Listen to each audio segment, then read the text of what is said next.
Sí, decía que el estado de ánimo de la persona que escribe y el estado de ánimo de la persona que lee o que escucha también cuenta. Y entonces hay que tomarlo en cuenta siempre.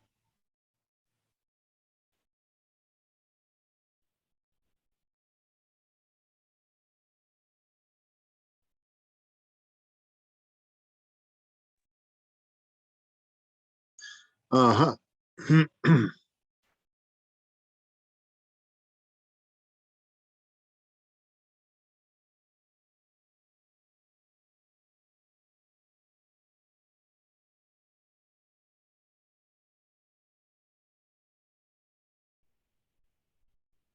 Randall, ¿tienes frío? Un poquito, y es más que todo por la gripe, claro, porque no está tan Estoy- frío, no, no estamos en invierno, entonces no está tan frío, pero me agarró una gripe que me tiene tumbado. yo sí tuve que pararme hace un rato a buscar una cobija para las piernas, porque estoy... A ver, chicos, decía con algo que dijo que Dameri sobre el estado Ajá, de ánimo, sí, ciertamente, esto también depende del estado de ánimo de la persona que escribe y el estado de ánimo de la persona que lee o que escucha. el lector. Exacto. Quiero acotar, yo leí en una ocasión, tuve la oportunidad de leer a Khalil Gibran. Me gusta muchísimo. De hecho, puedo decir que es uno de mis autores preferidos, incluyendo a Lewis. Entonces, su libro, a ver, ¿cuál era? Si mal no me equivoco, era Alas Rotas. Él decía que o sea, cómo cambiaba el panorama, la forma de ver las cosas según nuestro estado de ánimo. Y bueno, yo creo que es algo que experimentamos todos los días, todas las personas. Si estamos felices o vemos todo bonito, vemos todo alegre, jovial, colorido, o si estamos enamorados, vemos todo perfecto.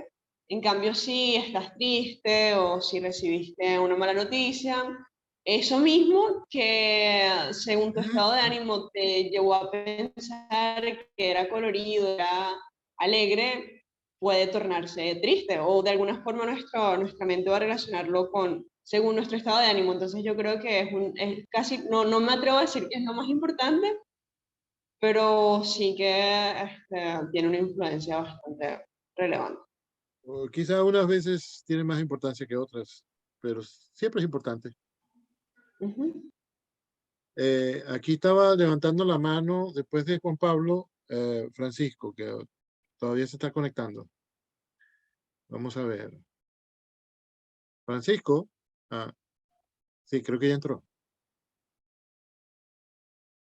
Francisco, estabas levantando la mano cuando se desconectó esto. Sí, el primer punto de el decálogo del buen narrador, que el cuento debe contar una historia, no hay un cuento sin historia, me Sí, recuerda también una entrevista, no sé si del mismo Cortázar o de Bolaños, donde él explica que según lo que él creía, que el cuento es el desarrollo de una historia y la novela es el desarrollo de los personajes. Que si nos sentamos a pensar, un cuento no va a tener diferentes líneas narrativas como lo tiene, por ejemplo, un Cien años de soledad. Y en Cien ujú. años de soledad muestran la perspectiva de Aureliano, del otro, de Aurelio creo que era el nombre, el que era comandante, que se vuelve alquimista, y te Aureliano, muestran la Aureliano. perspectiva Ese es de ellos, Aureliano. Ujú. Aureliano. Y va demostrando cómo a raíz de los diferentes sucesos que pasan en Macondo, eh, pasan a evolucionar poco a poco los personajes, ya sean para bien o para mal. En cambio, un cuento tiende a seguir un proceso lineal de una sola narrativa. El gato negro es la historia completa sin perspectivas varias de terceros. Y es el retrato de cómo dicho hombre cae en la locura por culpa del gato. Sí. Yo tenía un profesor en el posgrado, creo que algunos de ustedes me han escuchado decir esto, seguramente Isabela, que ya pasó por segundo año. Yo tenía un profesor en el posgrado que decía que un poema es, digamos que la descripción, lo que decimos de una emoción. Un cuento es la descripción de un momento o de un tiempo muy breve. Y una novela es la descripción de un proceso. Es una historia larga que tiene que tener muchos detalles y que puede permitirse el lujo de dar detalles. Pero un cuento, bueno, un cuento no tenemos el tiempo ni espacio para detenernos en los detalles. No, nos concentramos en los hechos. Si es que se pueden llamar hechos considerando que es ficción. Toda la literatura es siempre ficción, aunque esté basada en hechos reales.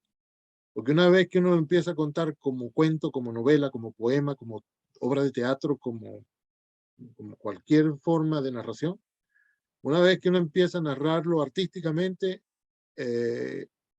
ya ahí está pasando otra cosa. Entra en otro mundo, en un mundo que no es el mundo real y no es el mundo de lo que sucedió de verdad, pero es un mundo posible. Como diría Aristóteles, no es el mundo como es el mundo como quisiéramos que fuera, o como lo estamos viendo en el momento en que escribimos. A ver, no sé si alguien más levantó la mano, pero si alguien más levantó la mano, adelante. ¿Alguien más quiere comentar alguno de los puntos? Yo me siento raro de llamar estos mandamientos, ¿no? No encuentro cómo llamarlos. ¿Alguien más quiere comentar algún punto del decálogo de Ribeiro o pasar al de Monterroso, volver al de Quiroga? ¿Conocen algún otro decálogo? Dameri tiene pinta de que quiere intervenir. ¿Sí? Sin permiso. El No tienes que pedir punto... permiso. Está bien, no pediré permiso. El Ok. cuarto, Cuarto de Ribeiro. exactamente. Que ahorita tengo algo más encima aquí. Ok. Bueno, léelo, por favor. Ok. La historia contada por el cuento debe entretener, conmover, intrigar o sorprender. Si todo ello junto, mejor.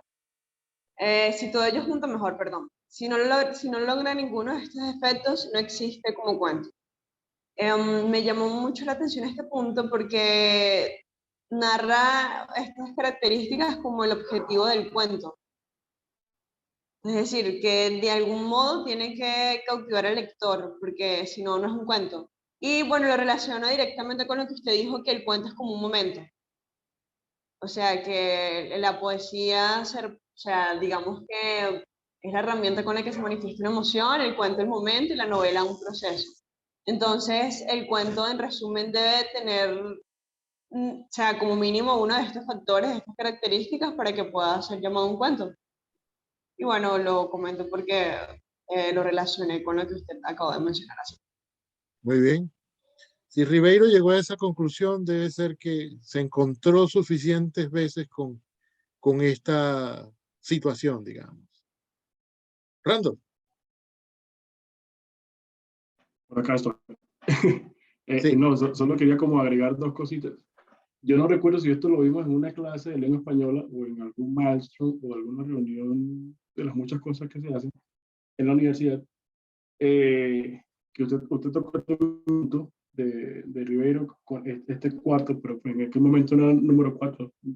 No recuerdo si había un número, que usted decía que relacionáramos esto como cuando uno le dice a alguien, pues échame el cuento, porque uno tiene interés, ¿no? Uno dice, échame la novela o échame la poesía, no uno echa el cuento, porque es preciso, es conciso y uno tiene interés, porque además uno se relaciona más con el cuento, porque siempre, no importa si mucha ficción o mucha realidad, siempre parece real. Y eso yo más nunca lo olvidé.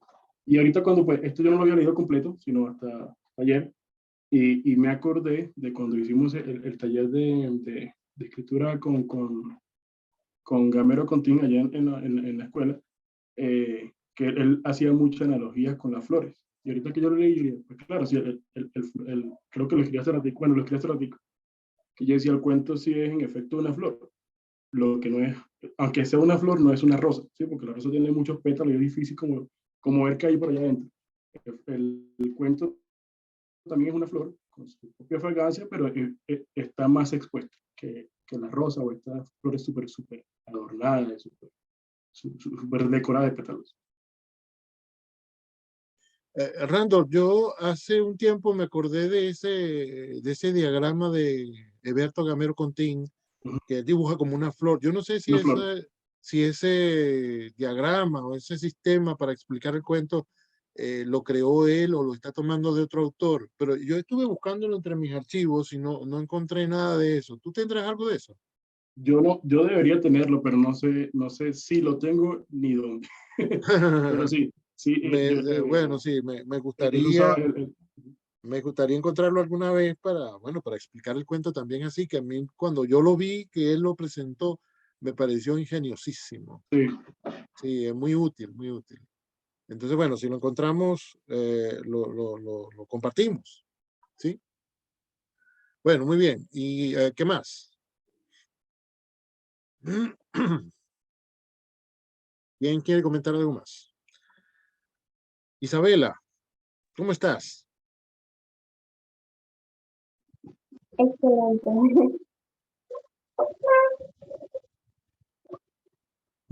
No se oye muy bien. ¿Te ha llamado la atención alguna de estas recomendaciones de estos tres autores monstruosos? Sí, me parece interesante porque también cada una de estas reglas, entre comillas, de hecho, voy a citarlo a usted, no recuerdo sus palabras textuales, pero dentro de las normas te da libertad, Sí, porque estas supuestas reglas sí te da un parámetro para dónde explorar tu creatividad y sobre todo cuando decides comenzar a escribir. Y un punto que me parece curioso y que yo estoy 100% de acuerdo es la parte de que se debe leer del tirón.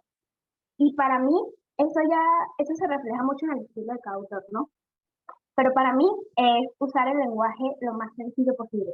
Porque sí, la belleza del lenguaje es real, pero yo tengo una filosofía personal que para demostrar la belleza del lenguaje no tienes que usar palabras demasiado complicadas. Y eso es mi comentario, pues. ciertamente. Muy bien, muchas gracias. Sí, quizás sea más bello el lenguaje más sencillo. Eso me recuerda a un artículo de Alejo Carpentier que se titula, lo voy a anotar para enviárselo, que se titula El adjetivo y sus arrugas, en el cual Carpentier dice, ahí veo a Randall riéndose, debe ser que hemos comentado sobre eso alguna vez. Carpentier dice en ese artículo que en las obras más clásicas, más profundas, más conocidas, y además las obras que habría que salvar del desastre si algún día se acaba el mundo, bueno, no proliferan precisamente los adjetivos. Es algo que concuerda con lo que dice Quiroga, ¿no? Que no hay que ponerle demasiados ripios a lo que uno escribe. Y Carpentier menciona, por ejemplo, la Biblia, el Miocid, Don Quijote, y esas obras así monumentales, en las cuales todo lo que se dice, que normalmente es interpretado como sabio, se dice con muy pocos adjetivos cuando se utiliza el adjetivo. No es necesario, y es más, es mejor si uno no atiborra al lector o atiborra el texto de demasiado adorno. Quizás si te empeñas en adornar mucho un texto, vas a conseguir el efecto contrario al que deseas. Quizá lo hagas menos agradable para el lector. Tiene la mano levantada, Dame. Ok,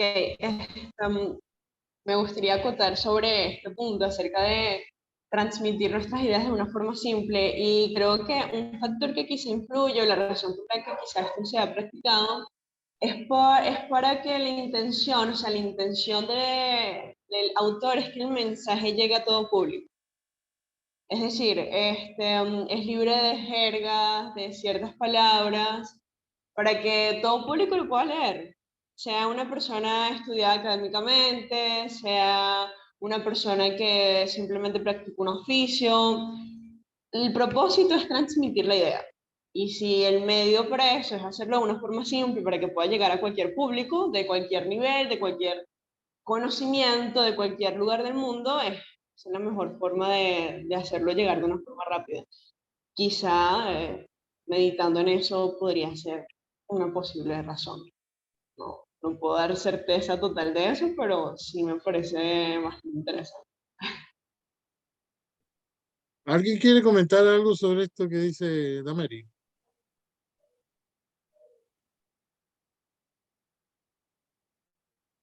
Es que yo estaba buscando la forma de levantar la mano yo mismo. No la encontré. Bueno, Donde, aquí donde dice levántala. reacciones, ahí aparece la Yo, profe, pasa es que manito. apagué la cámara porque el internet lo tenía muy lento, entonces no los Sí. escuchaba bien. Está bien, no te preocupes. Bueno, ya va, déjeme contar bien. El séptimo que dice, el Pe- cuento admite todas las técnicas, este es el decálogo del buen narrador. El cuento admite todas las técnicas: diálogo, monólogo, narración pura y simple, epístola, informe, collage de textos ajenos, etc.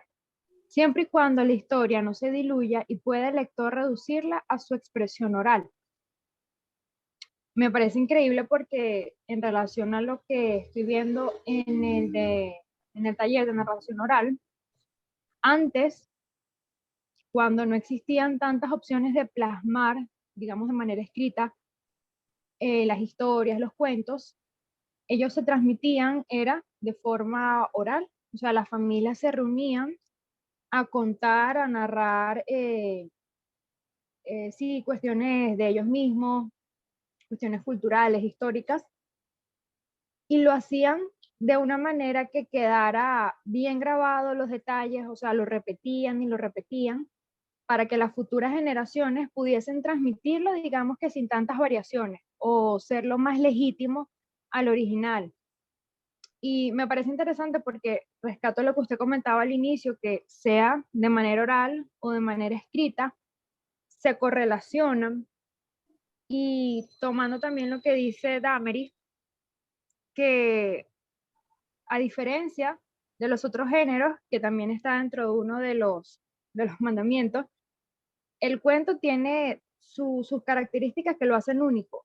Y a diferencia de la poesía o de la novela, que tal vez pueda profundizarse más en detalles, en cuestiones más específicas, el cuento da esa libertad, pero también esa sencillez, que cualquier persona o la mayoría lo puede entender y sea de manera escrita o de manera oral, pueda transmitirlo a otras personas. Ajá, muy bien. Ciertamente. Yo había preguntado si alguien quería comentar lo que había comentado Dameri. Yo quiero escuchar lo que usted iba a decir, profesor. Me dio curiosidad. Me gustaría Sí, ok. saber. Es que en realidad la sencillez del lenguaje que recomiendan estos autores quizás no se refiera tanto al hecho o al hecho no, al deseo, a la necesidad, a la, sí, bueno, deseo o necesidad de que el texto alcance al mayor público posible. Quizás no sea tanto eso como el hecho de que haciéndolo más sencillo generalmente, porque aquí tampoco hay demasiadas afirmaciones radicales que sean verdad, perdón, haciéndolo más sencillo se hace también más bello. Y un propósito de la literatura, para decirlo con las palabras de Edgar Allan Poe, que ya he citado antes, es elevar el espíritu por medio de la belleza. ¿Y cómo logramos la belleza? Bueno, según estos autores y otros, haciendo el texto más sencillo. En realidad, un autor consciente, o como diría Emilio Lovera en Venezuela, un autor que se respete, como cuando él dice, macho que se respeta, no hace tal cosa. Autor que se respete, un autor serio, consciente, ya dueño de su arte, no está muy interesado en complacer a un público. Lógicamente, piensa en lo que la teoría llama el lector ideal.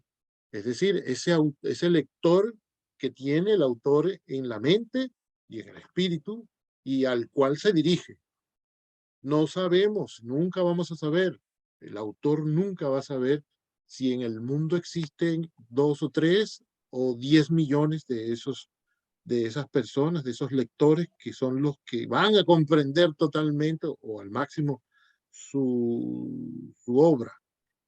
Él simplemente se está dirigiendo a unos lectores ideales, unos lectores que para él son los que tienen la capacidad, los que tienen la sensibilidad, los que tienen el interés en zambullirse en su obra y entenderla, etc. Si son pocos, si son muchos, eso no le interesa. O no debería interesarle, porque al descubrir que son pocos se va a sentir muy frustrado, no va a escribir más nunca, y eso no es el arte. Él se expresa. Si ese lenguaje es demasiado complicado para algunos autores, para algunos lectores, esos lectores sencillamente no son lectores de ese autor. Si yo me expreso con un lenguaje tan sencillo que algunos aristócratas sienten que yo soy como vulgar, bueno, esos señores no son mis lectores. Ellos no están interesados en mi obra, no están interesados en mi forma de hablar, no están interesados en mí, no están interesados en la historia, interesados en las historias que yo escribo. No les parece. Entonces no hay relación entre ellos y yo, o hay poca relación. Y al revés también. Si es demasiado complicado para un cierto sector del público, ese público no lo leerá. Entonces no hay interacción, o hay poca. Entonces la belleza del lenguaje se refiere más, también puede referirse a eso, pero se refiere más que todo a la belleza del texto. Para decirlo pronto, porque no quiero seguir demorando el momento de que hablen los que tienen la mano levantada, que hasta el momento no sé quiénes son. Ahora Dameri también la levantó. Veo que hay 3 con las manos levantadas y no sé quiénes son.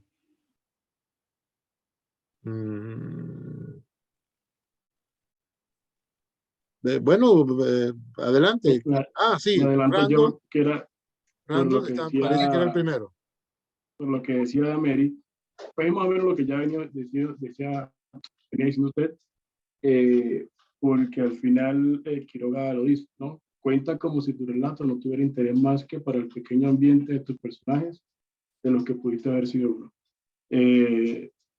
Lo tomé no como una contradicción, sino como si nos saltáramos ese paso, el comentario de ella, porque el propósito de lo que sea que se escriba no debería tener nombre, o sea, no es de mí para ti, es escribir y eso solito se va formando.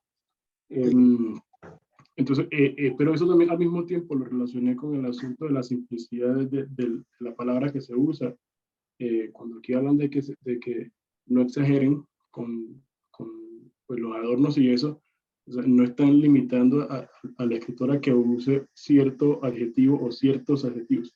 Se pueden usar. J.K. Rowling lo decía, que ella repetía la misma palabra muchas veces cuando escribía Harry Potter y se sentía frustrada, y por eso fue que terminó hablando latín en el cuento, para creer que estaba burlando en cierta forma su narrativa. Y al final pues le dio sentido porque vino con los conjuros y toda la cosa. Entonces, y eso es más complicado con un adjetivo porque es otro idioma y así sucesivamente, ¿no? Entonces, no es tanto la complejidad de las palabras que se usen en el texto, sino la facilidad con que esas palabras le llegan al lector. Sí, listo. Listo, cerrado. Creo que sigue Isabela.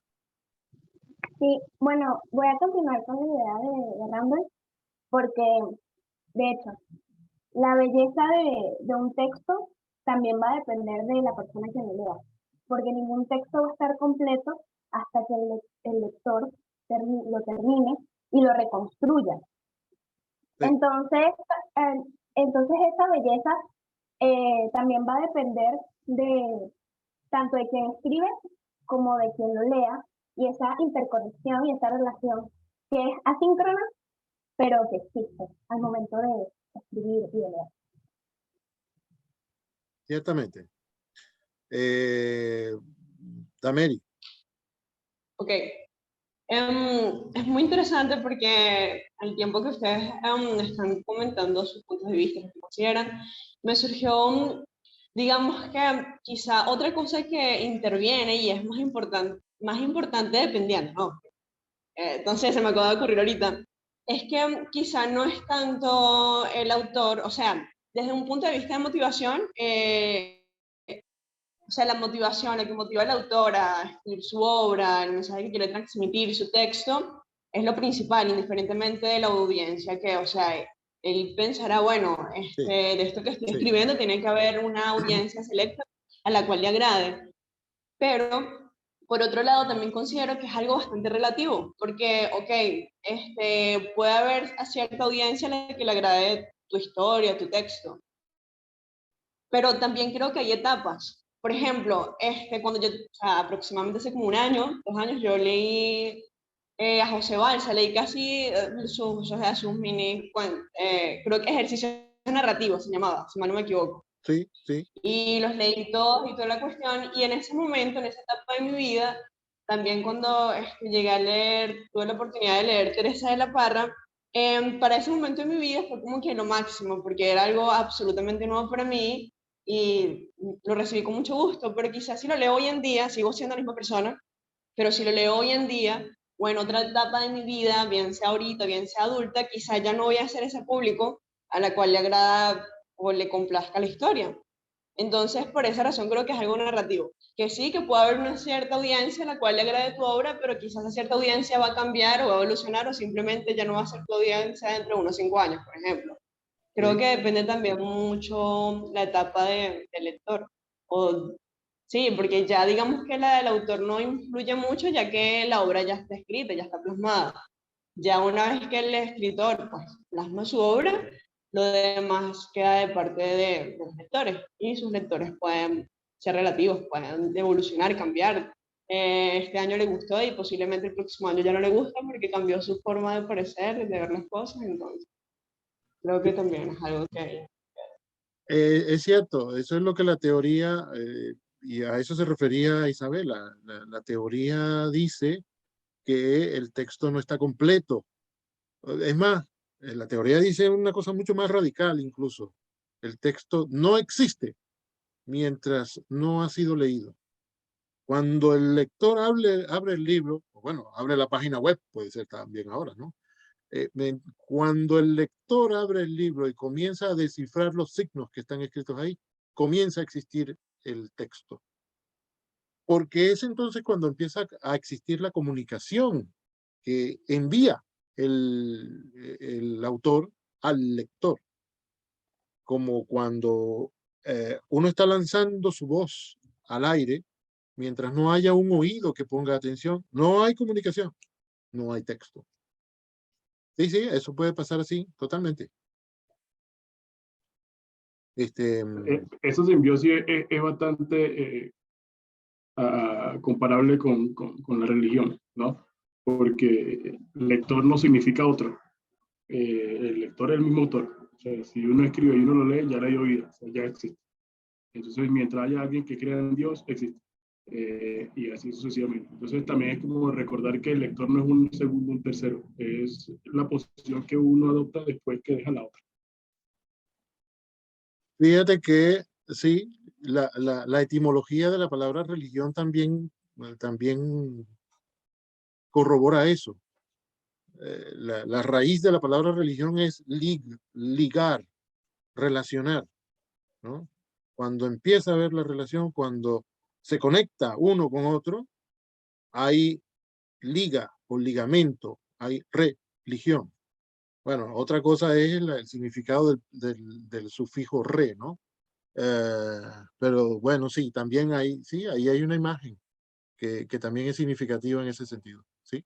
Se podría decir que es una liga recíproca, recíproca. Sí, sí puede ser recíproca. Aquí está avisando Zoom que nos quedan 10 minutos. Yo no sé qué hora es, no sé cuánto tiempo tenemos en esto, pero una cosa que quería, bueno, una cosa que quería que comentáramos brevemente es lo que ustedes hacen o lo que ustedes han hecho. No estoy dando por terminados los comentarios sobre los decálogos porque siempre podemos volver a ellos.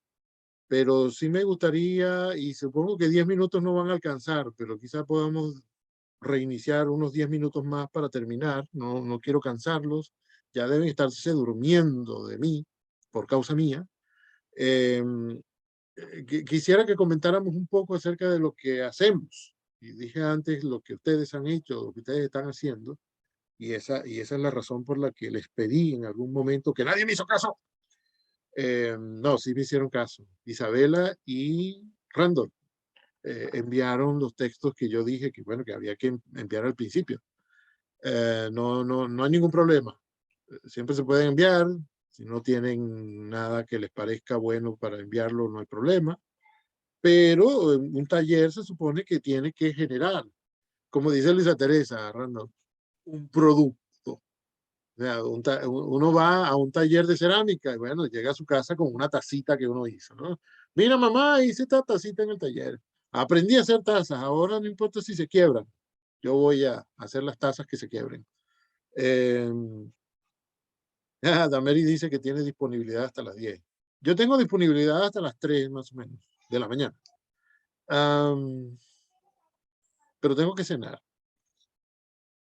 A ver, entonces me gustaría que habláramos un poco acerca de lo que han hecho, de lo que piensan hacer en el taller, que si tienen algún texto por ahí latente, dormido, que planean escribir y que no han encontrado manera de escribir, que lo empezaron a escribir y se detuvieron, que ya está terminado pero que no los convence todavía, o que si quieren iniciar uno nuevo para esta experiencia. Yo creo que yo quiero iniciar uno nuevo. ¿O qué? ¿Qué hacen ustedes? ¿Qué les interesa como narración? ¿Qué autores leen? Yo quiero comentar algo. Sí, Que con esta pregunta recordé un punto, no sé en qué decálogo, que leí y me llamó particularmente la atención, sí. que era cuando tienes una idea, la tienes que dejar reposar y luego de que se vaya la emoción, si puedes volver a conectar con esa emoción, ahí sí escribe la nota. Ahí sí Ve vale la cómo pena. se puede. Ajá. Y es curioso porque pregunta de los proyectos que tenemos iniciados, que hemos terminado. Y yo particularmente soy una persona que siempre piensa mucho. Y como pienso mucho, siempre tengo muchas ideas. Y tengo más ideas que tiempo en que me siento a escribir. Entonces, no sé si voy a terminar de lo que ya he empezado o de las nuevas que siempre se me ocurren. Veamos, tengo que escribir. Anotar. Siempre hay que anotar. Yo una vez vi una telenovela del Canal 8, cuando el Canal 8 era el Canal 8, ¿no? Cuando valía la pena el Canal 8. No, y después tampoco formas de unir las ideas, ¿no? Para que sean Sí, menos. sí. Había una novela, una telenovela del Canal 8 que cuando yo era muchacho, que era protagonizada por una ama de casa que quería ser poeta, es decir, que lo era, ¿no? Pero le faltaba la práctica. Y entonces ella un día buscando cómo aprender sobre eso se encontró con otro señor que era poeta, que ya tenía mucha experiencia dentro del mundo, el mundo de la protagonista, como el mundo de Sofía, pero ahí era otro nombre. Dentro del mundo de esa telenovela, de esa ficción, ese señor que ella conoció era un poeta reconocido en toda Venezuela. Entonces, Ellos se reunían de vez en cuando y él leía lo que ella había escrito y viceversa. Entonces le daba consejos, le corregía, le mandaba a leer cosas, siempre la mandaba a leer. Era muy interesante porque ella era ama de casa. Ella lo que hacía era cocinar, fregar, eh, planchar, barrer, ocuparse de sus hijos, pero quería ser poeta. Entonces hay una reunión que ellos tuvieron un día y ella le comentó, mira, yo comencé a escribir un poema el otro día que estaba lavando, que estaba fregando, pero, ay, se me frustró, no lo pude terminar y no sé dónde dejé el papel. Y él se alarmó y le dijo, no, no botes nada. Uno tiene que escribir todos los días, aunque después bote la hoja. Pero, bueno, si no la botas es mejor. Entonces, hay que ir anotando. Por eso hice así. ¿No? Hay que ir anotando. Hay que escribir todos los días, aunque después botes el papel. Pero bueno, mejor no lo botes. A ver, dije antes que Isabela, que acaba de intervenir, es una de las dos que me envió algo, que en realidad no me lo envió, sino que me lo había enviado antes, hace como un año, y comentamos un poco sobre ese texto, que a mí me pareció interesantísimo y que tenía muchas buenas cualidades. Y yo le dije, bueno, si no tienes nada listo que creas que puedes enviar, puedes candidatear este texto. Y dijo que sí. Yo espero que podamos en el taller revisar algunos de esos textos de ustedes, bueno, ojalá que todos, y que todos nos demos consejos entre nosotros. Que todos podamos recibir la percepción que tienen los demás sobre esos textos viejos que hayamos traído, textos nuevos que escribamos ahora, pero eso se hace en un taller de este tipo, ¿no? Los compañeros leen y nos señalan cosas, nos hacen comentarios, siempre con cariño y con respeto. Si no es con cariño y con respeto, no lo digan, ¿eh?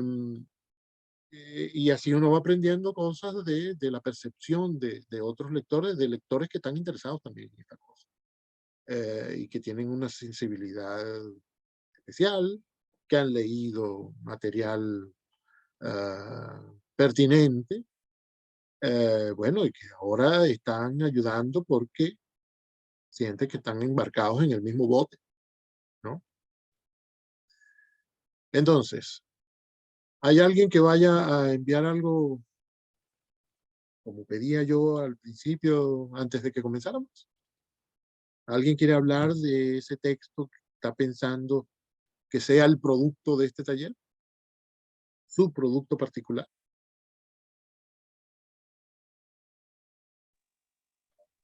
Bueno, yo sí quiero aceptar el compromiso de hacerlo, porque a mí en lo personal me gusta mucho plasmar las ideas que tengo y me siento identificada cuando a veces considero que son muchas y he encontrado que en la escritura puedo descansar un poco mi mente o en lo abrumada que está, descansarla.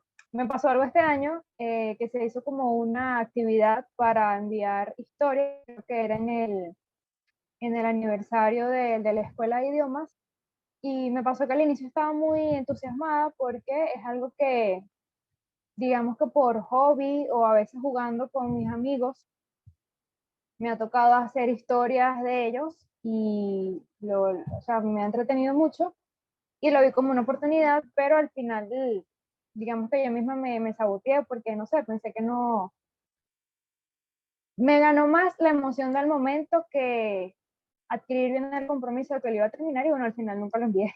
Más o menos lo que Pero dice, sí, sí, más o no, menos lo que dice Quiroga. Escribiste bajo el imperio de la emoción, así dice él.